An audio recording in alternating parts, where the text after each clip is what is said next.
அஸ்ஸலாமு அலைக்கும் வரஹ்மத்துல்லாஹி வபரகாத்துஹு.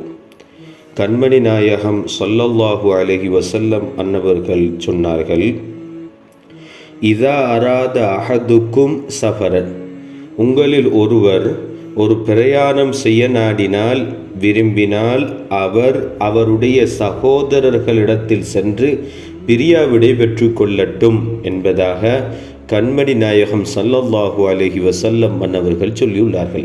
அதாவது, நான் ஒரு பயணம் செல்லப் போகிறேன் என்று தனது சகோதரிடத்தில் சென்று அவர் கூற வேண்டும், கூறி பிரியாவிடை பெற்றுக்கொள்ள வேண்டும்.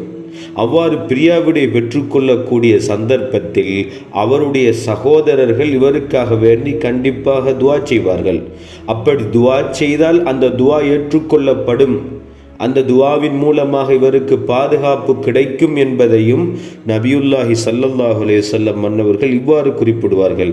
ஃபஇன்னல்லாஹ தஆலா ஜாஇலுன் லஹு ஃபி துஆஇஹிமில் பரக்கத்த, அல்லாஹ் அவர்களின் துஆவினுடைய பரக்கத்தால், அந்த துஆவினுடைய பொருட்டால் இவருக்கு, அந்த பயணம் செய்யக்கூடியவருக்கு பரக்கத்தை செய்வான், பரக்கத்தை ஏற்படுத்துவான், அவருக்கு பாதுகாப்பை ஏற்படுத்துவான், அவருடைய நோக்கத்தை வெகு சீக்கிரத்தில் நிறைவேற்றுவான் என்பதாக கண்மணி நாயகம் ஸல்லல்லாஹு அலைஹி வஸல்லம் அன்னவர்கள் குறிப்பிட்டிருக்கிறார்கள். ஒரு பயணம் செல்லப் போகிறோம், நாம் இந்த இடத்தில் பயணம் செய்ய போகிறேன் என்ற விடயத்தை சகோதரரிடத்தில் எத்தி வைக்கின்ற பொழுது அவர்கள் இவருக்காக வேண்டி துஆ செய்து அனுப்புவார்கள். அந்த துஆவின் மூலம் இவருக்கு பாதுகாப்பு கிடைக்கும் என்பது கண்மணி நாயகம் ஸல்லல்லாஹு அலைஹி வஸல்லம் மன்னவர்களுடைய அமுத வாக்கு.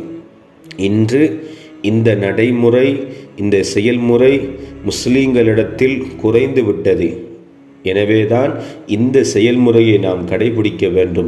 நாயகத்தினுடைய ஒவ்வொரு சொல்லையும் செயலையும் கடைபிடித்து அல்லாஹ்வினதும் அல்லாஹ்வின் தூதரினதும் பொருத்தத்தை நாம் பெற்றுக்கொள்வோமாக.